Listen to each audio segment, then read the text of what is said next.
Hi hello ನಮಸ್ತೆ. ಇದೊಂದು healthy recipe ಮಾಡ್ತಾಯಿದ್ದೀನಿ. ಅಂದರೆ ಚಪಾತಿಗೆ, ರೊಟ್ಟಿಗೆ, ಪೂರಿಗೆ ಬೇಕಾದರೂ ತಿನ್ಬೋದು.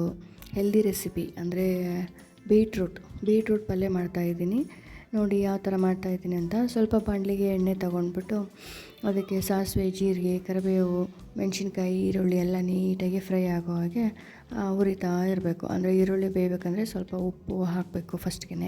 ಅಂದರೆ ನೀಟಾಗಿ ಈರುಳ್ಳಿ ಬೇಯುತ್ತೆ, ಅದು ಬಾಯಿಗೆ ಸಿಗಬಾರ್ದು. ಆ ಥರ ನೀಟಾಗಿ ಫ್ರೈ ಆಗಬೇಕಂದ್ರೆ ಫಸ್ಟಿಗೆ ಉಪ್ಪು ಹಾಕ್ಬಿಟ್ರೆ ಅದು ನೀಟಾಗಿ ಫ್ರೈ ಆಗುತ್ತೆ. ನಾನು ಇಲ್ಲಿ ಬೀಟ್ರೂಟ್ನ ಕಟ್ ಮಾಡಿಲ್ಲ. ಕಟ್ ಮಾಡಿದ್ರೆ ಬೇಗ ತುಂಬ ಟೈಮ್ ಬೇಕು, ಮತ್ತು ಅದ್ರ ಸ್ಮೆಲ್ ಕೂಡ ಅಷ್ಟಾಗಿ ಹೋಗೋಲ್ಲ.